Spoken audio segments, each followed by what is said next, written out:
La radio est un art aveugle. Yeah, it's quite cool. Et ensuite, Au début, c'était des déformations, c'était des coupures. il y avait un crocodile qui dormait dans l'herbe. Et ensuite, les bébés sages, ils s'étaient perdus. Énormément, très méchants. Bonjour, la vie est un rêve. Pour la gagner, il faut bien dormir. Citation de Tierno Monembo, qui est un auteur guinéen. Cet extrait de son livre sorti en 91, Un rêve utile. Alors Tierno Monembo, donc, c'est un auteur assez engagé. Il est souvent très critique du régime et il a reçu le Grand Prix de la francophonie en 2017. Ce n'est pas lui que nous recevons aujourd'hui, mais c'est Estelle Baldé. C'est une jeune artiste belgo-guinéenne qui vient de sortir son premier EP.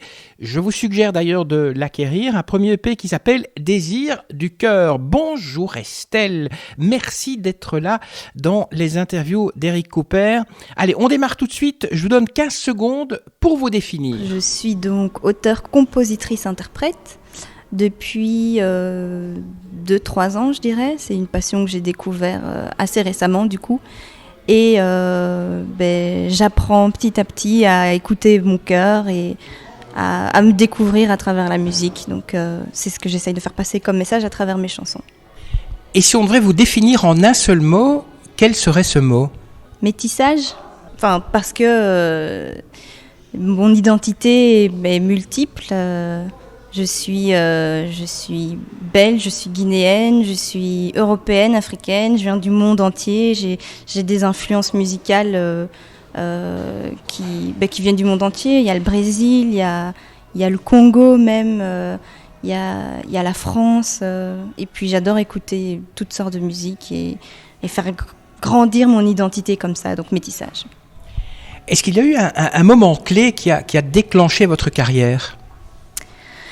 Un moment clé, non. Par contre, durant mes études, je suis beaucoup restée avec certaines personnes, des musiciens, qui m'ont emmenée dans des jams à Bruxelles, notamment au Kumiko, et le Bravo à l'époque.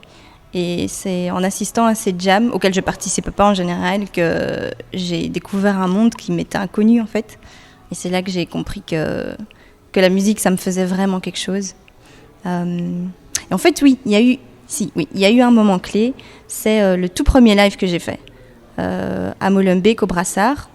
C'est en 2017, je pense. J'ai juste joué 2 morceaux sur scène, 2 covers, et la réaction du public était m'a tellement rempli d'énergie et d'amour que je me suis rendu compte que c'est ce que je voulais faire, la musique, et chanter pour les autres et partager ce que j'avais en moi. Vous vous rappelez de la première chanson que vous avez chantée en public ? La première chanson que j'ai chantée en public, c'était lors de ce tout petit live au Brassard, Like a Star de Corinne Bailey-Rae. C'est un des premiers morceaux que j'ai appris à jouer à la guitare et c'est une de mes chanteuses préférées, donc ça allait de soi que c'était avec ça que j'allais commencer. Dans votre premier EP Désir du cœur, il y a une voix d'homme qui introduit la chanson Qu'il est. Alors qui se cache derrière cette voix ? C'est mon papa qui se cache derrière cette voix parce que il m'a aidé à écrire le morceau Qu'il est. Donc la partie que je chante en poulard, qui est une des langues parlées en Guinée, c'est lui qui l'a écrite. Et à la base, cette intro était censée servir d'intro au morceau Qu'il est. Et puis je trouvais que le message était tellement beau et résumait tellement bien le message que moi j'essayais de faire passer à travers mes morceaux qu'on a décidé de l'utiliser comme intro général à mon EP. C'est quoi le message que vous avez envie de faire passer ? Le message, je peux le résumer au titre de mon EP qui s'intitule Désir du cœur. Parce que moi, en fait, toute mon évolution à travers la musique, elle se résume à ça, à se découvrir soi-même, à arriver à écouter son cœur et arrêter d'être influencé par tout ce qui nous entoure, la société, les amis, l'école, le statut social, vraiment arriver à être authentique, se retrouver soi-même, son être profond et trouver son inspiration là-dedans. Est-ce qu'on pourrait mettre une étiquette sur votre musique ? Je pense qu'il n'y a aucun artiste qui aime qu'on lui colle une étiquette, donc non, je dirais non.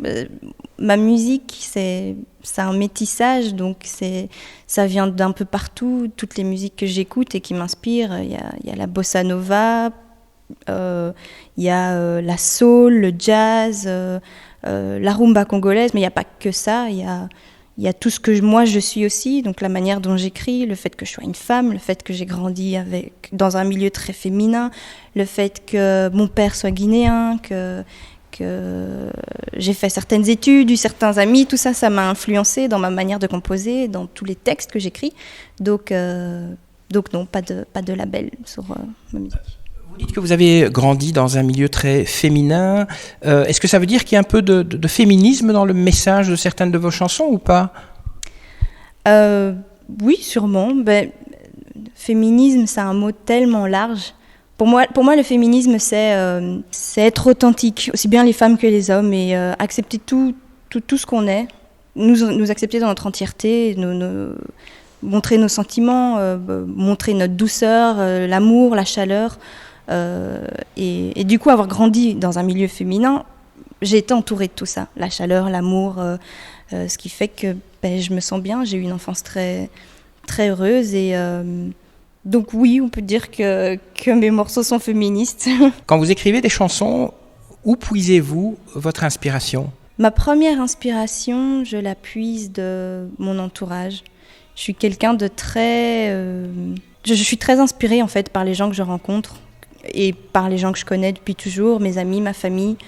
Ça peut être une rencontre par hasard, quelqu'un que je vais voir dans la rue demain, avec qui je vais échanger, qui va dire quelque chose ou m'expliquer quelque chose de sa vie et je vais faire le lien entre ça et moi, mon ressenti, ma propre expérience. Et en général, c'est comme ça du coup que je commence à écrire et qu'une chanson me vient en tête. Quels sont vos artistes préférés ? Alors, ma reine, c'est Corinne Bailey, une chanteuse anglaise.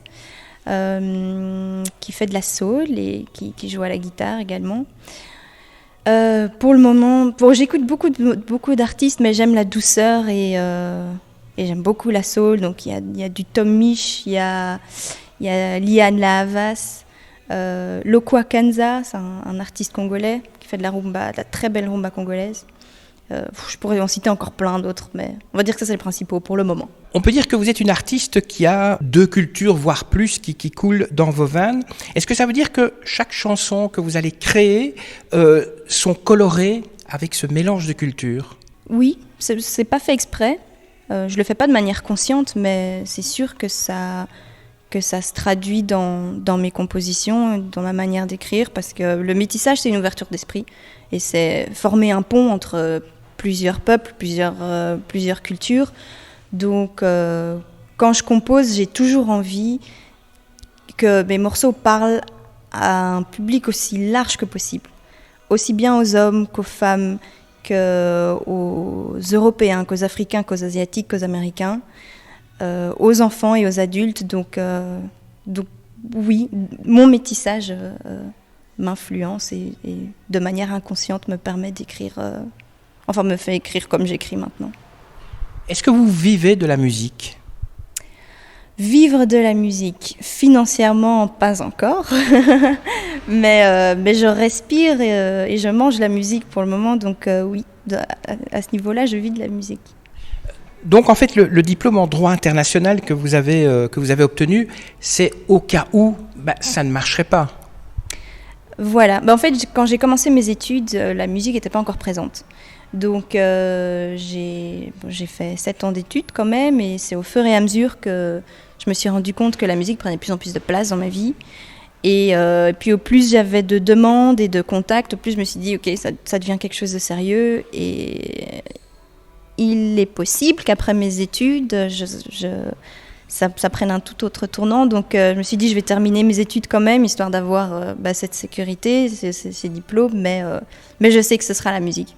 Et donc voilà, mais ça n'empêche que mes études étaient très intéressantes et que j'espère que d'une manière ou d'une autre j'arriverai à m'en servir, parce que je suis quelqu'un qui... Enfin, mes valeurs, c'est la solidarité, la justice, le partage, l'échange. Donc avoir étudié le droit international, ça avait du sens. Donc je pense que d'une manière ou d'une autre, j'utiliserai mes connaissances en droit international. Vous avez sorti un premier EP qui s'appelle Les Désirs du cœur. Comment vous est venue, l'idée de sortir ce premier EP ? Désir du cœur, déjà, c'est un peu le hasard qui a fait que ce morceau s'est retrouvé sur le EP. Enfin, pas le hasard, mais que le EP s'est appelé comme ça parce que c'est... Enfin, le hasard, oui et non. C'est le tout premier morceau que j'ai écrit durant mes études. Et à la base, c'était un morceau assez léger, mais quelque part quand même avec une signification assez profonde. Et puis au fur et à mesure où j'ai commencé à composer d'autres morceaux et puis à aller tourner un clip au Brésil qui s'intitule Voleur de cœur et qui est assez lourd de sens, on va dire, tout ça avait de plus en plus de sens. Et puis ce tout premier morceau que j'avais composé est revenu en avant. Et puis je me suis dit, en fait, c'est logique. Désir du cœur, c'est authentique, c'est qui je suis, c'est comment j'ai découvert ma passion pour la musique, comment je me suis acceptée, comment j'ai appris à m'écouter vraiment. Donc voilà, je vais appeler l'EP comme ça, comme le titre du tout premier morceau que j'ai écrit, et ça traduira toute la philosophie derrière mes morceaux. Et le CD, c'est pour quand ? Ah ça, on ne sait pas encore. Le CD, ce sera pour quand j'aurai signé dans une maison de disques, je l'espère. Vous dites que la musique, c'est la poésie de l'amour. Ça veut dire que vous êtes une grande romantique. Oui, très grande romantique. J'aime beaucoup écrire des chansons d'amour. Et je pense que c'est assez clair dans mon premier EP. Mais j'aime écrire l'amour sous toutes ses formes. Donc, pas que l'amour romantique. Je suis très inspirée par l'amour entre amis ou l'amour qu'on éprouve pour les membres de sa famille. Donc, je suis très romantique, mais pas que. Je suis très, très sensible à l'amour dans sa globalité. Quand vous êtes chez vous, vous jouez de la musique, vous écrivez, et puis qu'arrive l'heure du goûter, vous êtes plutôt pomme ou tablette de chocolat ? Tablette de chocolat. Et qu'est-ce qui vous met de bonne humeur ? Le soleil. Le soleil me met de bonne humeur. Je suis quelqu'un qui est très attiré par la lumière, de manière générale, chez les gens, dehors. Donc la lumière, ça me met de bonne humeur. Et voir des gens qui laissent sortir leur lumière, ça me rend heureuse. Vous avez déjà fait des concerts dans d'autres pays, je pense à la France par exemple, ou la Hollande ou l'Allemagne ? Alors en France, oui, j'ai déjà joué à Lille et à Paris. Aux Pays-Bas, j'ai fait un live en radio, donc je ne sais pas si on peut compter ça comme concert. Et puis surtout, j'ai déjà joué au Brésil. C'était une de mes meilleures expériences sur scène, avec un public hyper réactif, alors qu'ils ne comprenaient pas la moitié, enfin plus que la moitié de mes chansons, donc oui, j'y suis allée très loin grâce à la musique. On parle de comprendre les chansons. Vous pourriez un jour les chanter en anglais ? Moi-même, je me vois pas composer en anglais parce que c'est pas ma langue maternelle, donc ça vient pas naturellement. Par contre, interpréter des morceaux existants, ça, oui, j'adore le faire. J'adore chanter en anglais, mais je préfère écrire dans ma langue maternelle parce que je pense que je peux faire passer plus d'émotions et faire mieux passer le message dans ma langue maternelle. On va terminer avec une petite affirmation, elle est de moi. Vous mettez plein de couleurs dans la grisaille du plat pays, ça vous convient ou pas ? C'est parfait, c'est parfait. Merci Estelle Baldé d'avoir répondu à mes questions. Je rappelle donc le titre de votre premier EP, Désir du cœur. Et pour ceux qui souhaiteraient en savoir un petit peu plus sur vous, vous êtes présente sur Facebook. Alors, vous qui nous écoutez, j'ai 2-3 choses à vous dire. Tout d'abord, n'hésitez pas à liker ce podcast, de dire que vous l'avez aimé. Donc, cliquez sur like. Partagez-le aussi avec vos amis sur Twitter, Facebook, LinkedIn, SoundCloud, bref, tous ces machins-là.